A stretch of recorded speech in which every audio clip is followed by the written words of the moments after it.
हिना मेरे दोस्त की कज़न थी जो कि स्कूल की छुट्टियां गुजारने मेरे दोस्त के घर आई थी। दोस्ती के कुछ ही दिनों बाद कश्यप ने मुझे प्रपोज कर दिया। मुझे भी कश्यप बहुत अच्छी लगती थी, तो मैंने उसका प्रपोजल एक्सेप्ट कर लिया और उसे हाँ कर दी। हमारी ज़िंदगी का वो सबसे खूबसूरत साल था। हमने बहुत सारा वक्त साथ में गुजारा। फिर छुट्टियां ख़त्म होने पर हिना वापस अपने घर चली गई। उसके जाने के बाद मैं उदास सा रहने लगा। मैं हर वक्त उसे याद करता रहता था। 1 साल तक मैंने उसका इंतज़ार किया और फिर छुट्टियां होते ही वो दोबारा आ गई। फिर हम में खूब मुलाकातें, खूब बातें हुई। जब उसने मुझे पहली बार गले लगाया तो उसकी खुशबू मेरी रूह में समा गई। वो खुशबू मैं आज भी अपनी रूह में महसूस करता हूँ। 2009 से 2011 तक का सिलसिला ऐसे ही चलता रहा। मैं उसके आने का हर साल बड़ी शिद्दत से इंतज़ार करता था। हर साल मेरे प्यार की शिद्दत भी बढ़ जाती थी। लेकिन जब हिना 2012 की छुट्टियां गुजारने आई तो वो काफ़ी हद तक बदल चुकी थी।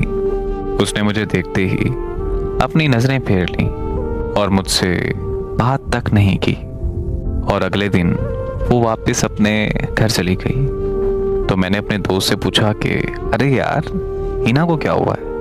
तो फिर मेरे दोस्त ने मुझे बताया कि हिना ने तुम्हें मुकम्मल तौर पर छोड़ दिया है। ये सुनते ही मेरे पैरों तले ज़मीन निकल गई। मैं खामोश था, लेकिन मेरे आंसू बोल रहे थे। मैंने उससे छोड़ने की वजह पूछी तो मेरे दोस्त ने मुझे बताया कि हिना के मुताबिक तुम उसके काबिल नहीं हो। मैं रोता रहा, तड़पता रहा, लेकिन वो जा चुकी थी।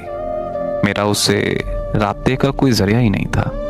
वो कभी दोबारा छुट्टियां गुजारने नहीं आई, लेकिन मैं उसका हर साल इंतज़ार करता था।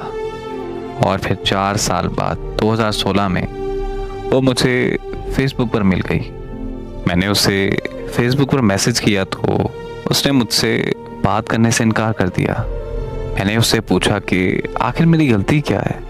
तो वो मुझसे कहने लगी कि गलती तो मुझसे बचपन में हुई थी, मैं उस गलती को भूल चुकी हूँ, सो तुम भी भूल जाओ तो बेहतर है। मैंने उसे कहा कि यार, ऐसे कैसे भूल जाऊं? अगर तो मैंने भूलना होता तो अब तक भूल चुका होता, मगर तुम मेरी यादों से, मेरे ख्यालों से कभी जा ही नहीं पाई। और इसमें कोई शक नहीं है कि मैं आज भी तुमसे बहुत मोहब्बत करता हूँ। तो उसने ये कहकर मुझे ब्लॉक कर दिया कि भाड़ में जाए तुम्हारी मोहब्बत और भाड़ में जाओ तुम। तब मुझ पर क्या गुजरी ये मैं जानता हूँ या मेरा रब जानता है। फिर मैंने फेसबुक की एक और आईडी से उसकी बहुत मिन्नतें की कि वो मुझसे बात कर लिया करे।